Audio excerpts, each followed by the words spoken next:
What would you do if a single sentence from a stranger suddenly questioned everything you thought you knew about your life? Marcus never expected that question to find him in the middle of a hardware store. The fluorescent lights buzzed overhead as he reached up for a box of screws. Aaliyah stayed close, tugging at his sleeve, humming softly to herself. Then a small voice cut through the aisle noise, calm and precise. "Hello, sir. My mother has a tattoo just like yours." Marcus froze. The box slipped from his hands and hit the floor with a sharp clatter. His heart followed it. On his wrist, just above the cuff of his sleeve, the phoenix was exposed. Wings spread. Broken wing. Reborn in fire. That tattoo was not decoration. It was a memory burned into skin. A napkin sketch. Two hands holding the same pen. One night. One woman. 10 years ago. A woman who had disappeared without a word. The girl stood there, maybe 9 years old, staring at his wrist with unsettling certainty. She raised a finger and pointed, as if stating a fact rather than asking a question.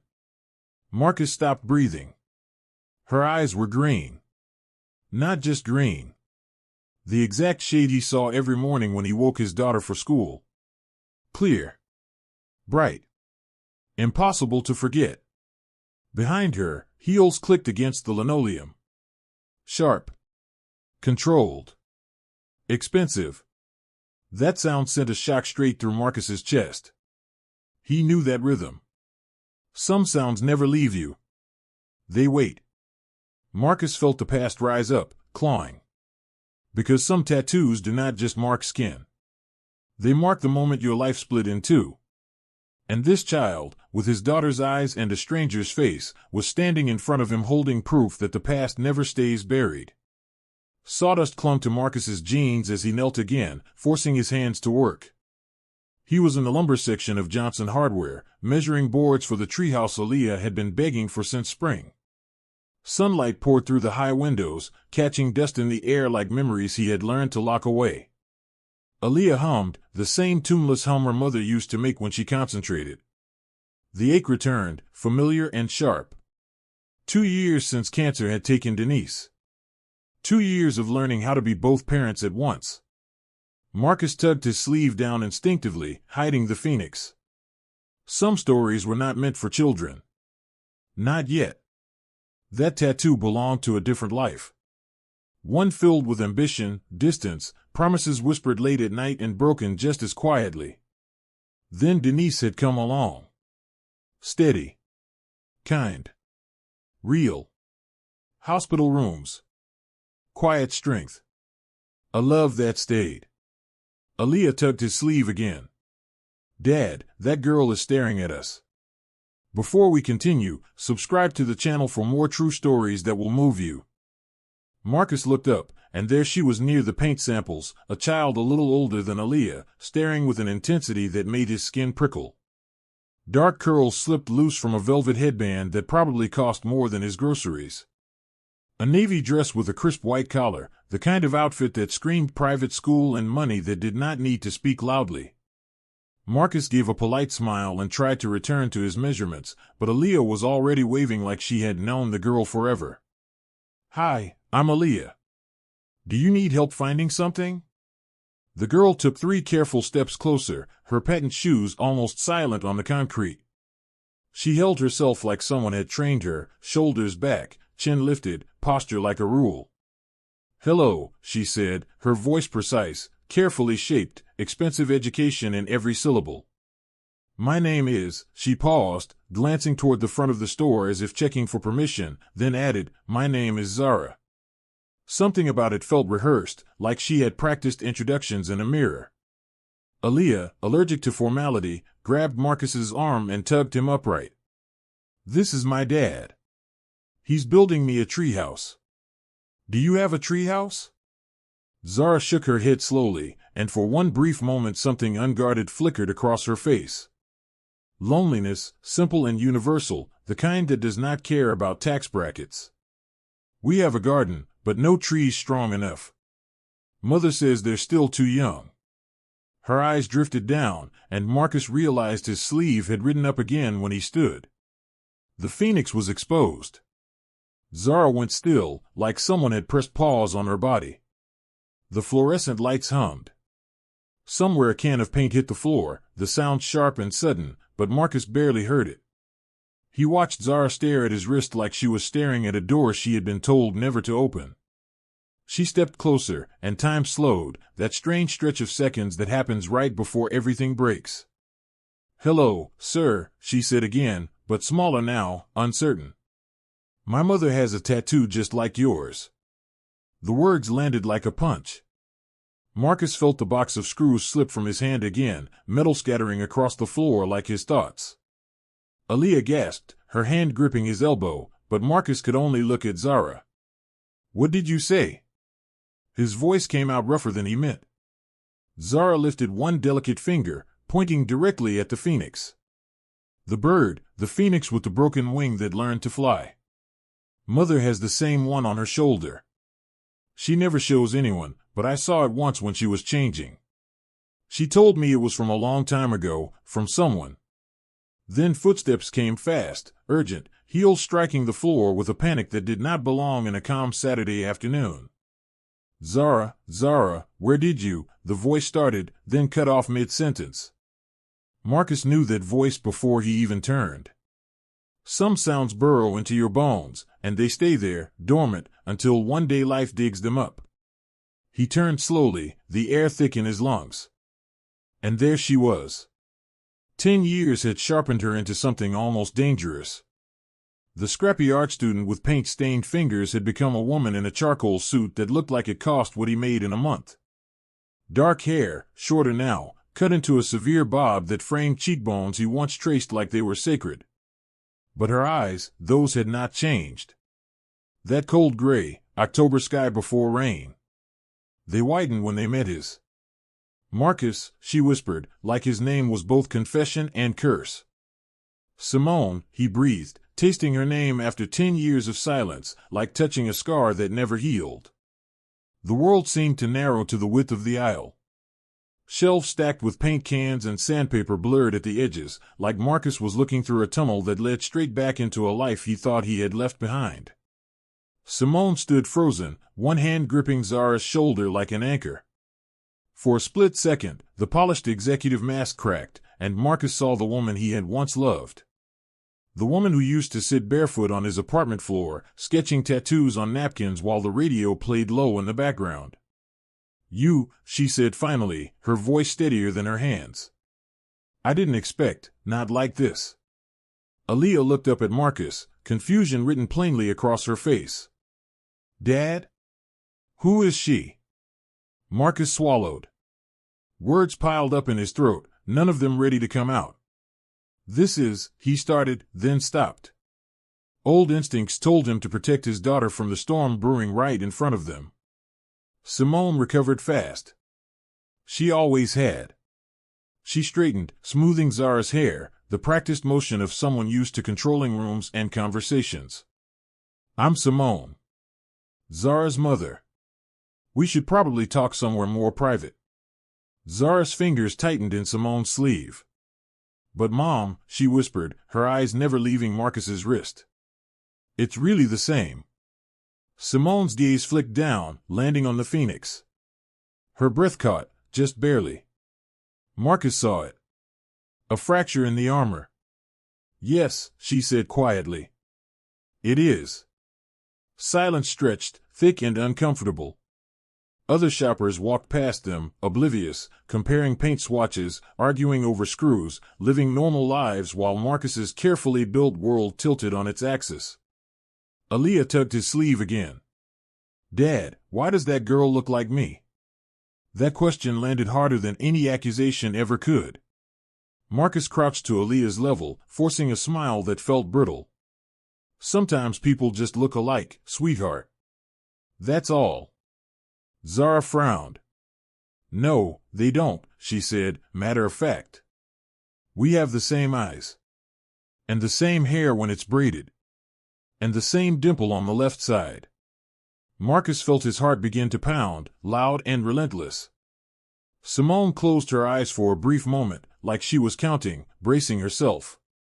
Zara, that's enough. Go look at the garden tools. Reluctantly, Zara stepped away, though she kept glancing back like she was afraid the truth might disappear if she stopped watching it. Aaliyah followed her with her gaze, curiosity burning bright. Marcus straightened and met Simone's eyes again. You left, he said quietly. No calls. No letters. Nothing. Simone's jaw tightened. I did what I thought was best. For who? For everyone, she snapped, then immediately softened. Especially for you. Marcus let out a humorless laugh. Funny. It didn't feel that way. They stood there, 10 years of unsaid words pressing in from all sides. Simone gestured toward the exit. Let's get coffee. There's a place across the street. We shouldn't do this here. Marcus hesitated, then nodded. Aaliyah, sweetheart, how about you go help Zara look at shovels? Aaliyah grinned. Okay. The girls drifted toward the outdoor section, whispering immediately like old friends, their laughter a cruel echo of what Marcus was trying not to think. Outside, the late afternoon sun painted the sidewalk gold. The coffee shop was quiet, the kind of place meant for conversations you could not have anywhere else. They sat across from each other, a small round table between them like a fragile truce. You look good, Simone said, wrapping her hands around her cup. Tired. But good. He shrugged. Life. She nodded. I heard about Denise. I'm sorry. Marcus stiffened. You heard? Yes. I kept tabs, from a distance. I never stopped caring. That hurt more than if she had said nothing at all. You disappeared, Simone. You don't get to care quietly. Her eyes flashed. You don't know what I went through. Then tell me. She stared into her coffee like it held answers. When I left, I was pregnant. The words landed softly, devastating in their simplicity. Marcus's breath caught. Pregnant. I didn't know if the baby was yours, she continued quickly. We had just started drifting apart. I was scared. I was offered a job that could change everything. I convinced myself you were better off without me dragging you into my mess. So you decided for me. I was 26, Marcus. I was terrified. And when Zara was born, and she looked like you, I panicked. I thought if you knew, you'd give up everything. And I couldn't live with that guilt. Marcus clenched his fists under the table. You took that choice away from me. Simone's voice cracked. I know. Silence again. Heavy. Unforgiving. Through the window, Marcus saw Aaliyah and Zara sitting on the curb, heads bent together, drawing shapes in the dust with sticks. The same posture. The same laugh. They're sisters, he said quietly. Simone followed his gaze, tears pooling in her eyes. Yes. Marcus closed his eyes, the weight of it all pressing down. 2 daughters. 2 lives that had unknowingly circled each other. You don't get to disappear again, he said when he opened his eyes. Not now. Simone nodded, a tear slipping free. I won't. I promise. Some promises, Marcus knew, could still change everything. The drive home was quiet, the kind of quiet that hums louder than noise. Aaliyah sat in the back seat, legs swinging, glancing out the window and then back at Marcus like she was waiting for permission to ask something important. Dad, she said finally, her voice careful. Zara looks like me. A lot. Marcus kept his eyes on the road. Sometimes families are complicated. Is she my cousin? He almost laughed at the innocence of the guess. Something tightened in his chest. No, sweetheart. Aaliyah tilted her head. Then what is she? Marcus parked in front of their house, the small blue one Denise had loved because it had a porch swing. He turned in his seat and met his daughter's eyes. She's your sister. The word hung there, fragile and powerful. Aaliyah blinked. Like, a real sister? Yes. Her face broke into a slow smile, wonder overtaking confusion. So I'm not an only child anymore? Marcus smiled back, relief and fear mixing together. Not anymore. That night, after Aaliyah fell asleep clutching the stuffed elephant Denise had given her, Marcus sat alone at the kitchen table. The phoenix on his wrist caught the light from the overhead bulb, and for the first time in years, he didn't pull his sleeve down. He thought about Simone's voice, about Zara's eyes, about the 10 years stolen by fear and bad decisions. He thought about Denise, and how she would have handled this with grace he still struggled to summon. His phone buzzed. Simone. Thank you for today. I know it wasn't easy. Marcus stared at the message for a long time before replying. It's not about easy. It's about right. The dots appeared, disappeared, then appeared again. Can we meet again? For the girls. For the girls, he typed back. He set the phone down and leaned back in his chair, staring at the ceiling. Life had cracked open, letting in light and chaos all at once. For the first time since Denise died, Marcus felt something shift. Not peace. Not yet. But possibility. And that scared him almost as much as it gave him hope. The park smelled like fresh-cut grass and sunscreen. Saturday morning sunlight filtered through tall trees, and the playground buzzed with laughter and motion. Marcus stood near the bench, hands in his pockets, watching Aaliyah race toward Zara like no time had passed at all. Zara laughed, a clear sound that made something warm bloom in Marcus's chest. Simone sat beside him, carefully distant, her posture guarded but softer than before.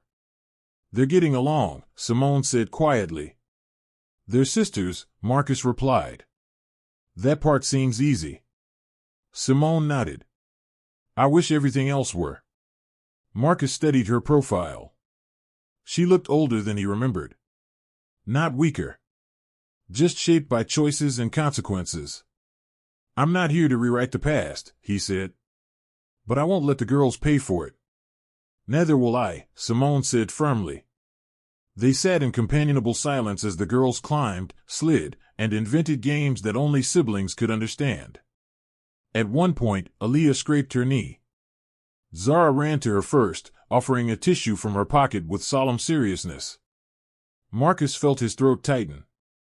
Denise would have loved this, he said without thinking. Simone looked at him, eyes full. Tell me about her. So he did. He talked about hospital rooms and bad jokes, about strength that came quietly, about a love that didn't burn hot but stayed warm even at the end.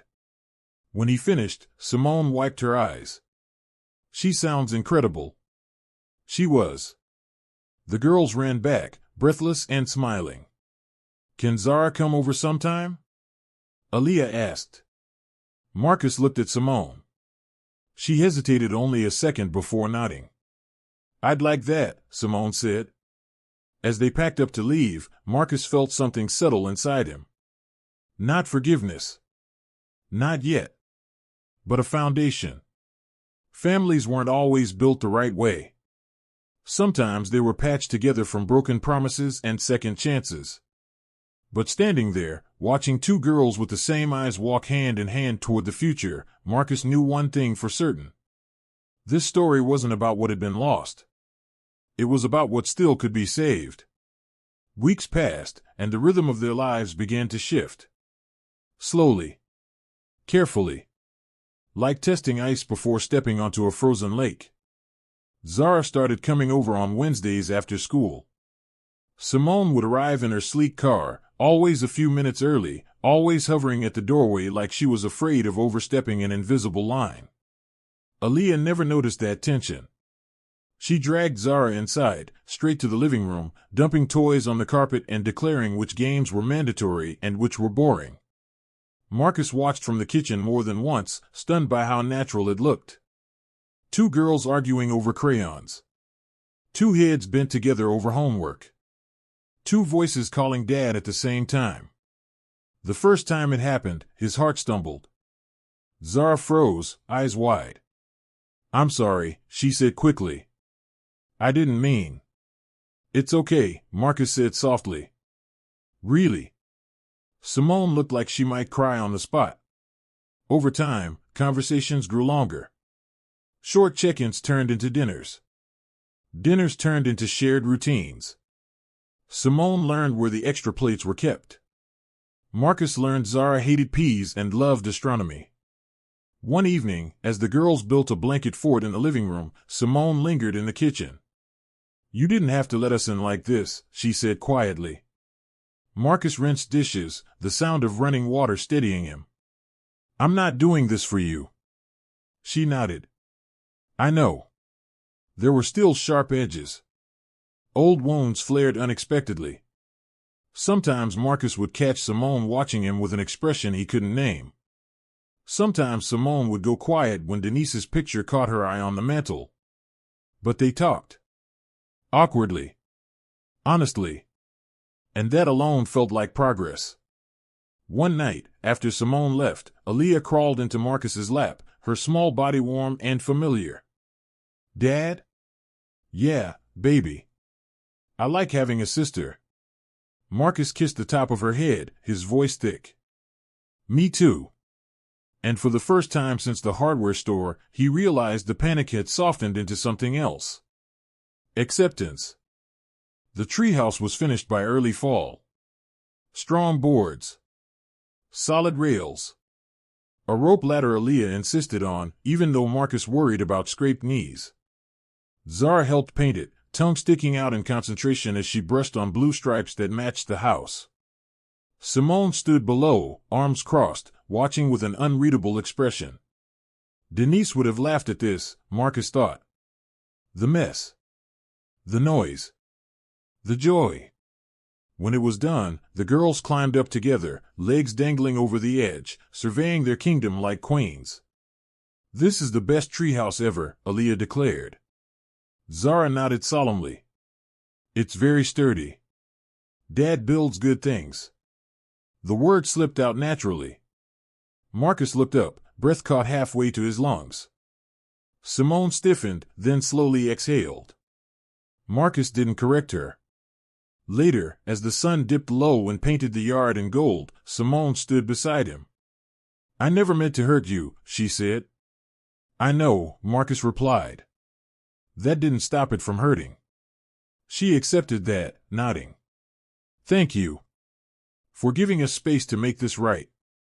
He watched the girls laugh above them, hair tangled by the wind, eyes bright with belonging. We're still figuring it out, he said. All of us. Simone smiled, small but real. Maybe that's what family is. Marcus glanced at the phoenix on his wrist, its wings catching the light. Once, it had been a reminder of loss. Now, it felt like something else entirely. A promise. Some endings aren't endings at all. They're beginnings you never expected.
Lumiere eventually changed owners. The chandeliers remained, but the tone softened. A plaque near the entrance quietly honored staff who demonstrated exceptional courage and care. Darnell's name was there, small, understated. He never visited the restaurant alone. Only with Lily, on special occasions. They always sat near the window. One night, Lily asked, "Is this where it happened?" He nodded. "Were you scared?" "Yes." "Then why did you stay?" He looked at her, really looked. "Because leaving would have taught me something I did not want you to learn." She smiled and reached for his hand. Outside, the city moved like it always had. Busy. Unaware. Full of people carrying private storms. Darnell understood now that most turning points never announced themselves. They arrived disguised as ordinary moments, asking a single question. Will you stay, or will you step away? Victoria stepped down as chief executive years later. Her farewell memo did not mention profits or growth. It spoke about accountability. About proximity. About remembering the people behind every decision. Darnell attended her final board meeting, standing at the back, and visible by choice. As she passed him afterward, she said quietly, "You changed me." He shook his head. "You listened." "That is rarer," she replied. They never worked together again. They did not need to. Some alliances existed only to redirect a path, not to walk it forever. On a quiet Sunday afternoon, Darnell sat on a park bench while Lily read beside him. Victor passed by with a group of trainees. He nodded once. Solid. Grounded. Darnell nodded back. No words were needed. The world had not become kinder. But a few people had become braver. And sometimes, that was enough to tilt the balance. If anyone ever asked Darnell what changed everything that night, he never mentioned courage. He said it was timing. 4 men. 1 woman. 1 decision. A moment where stepping forward felt heavier than stepping back.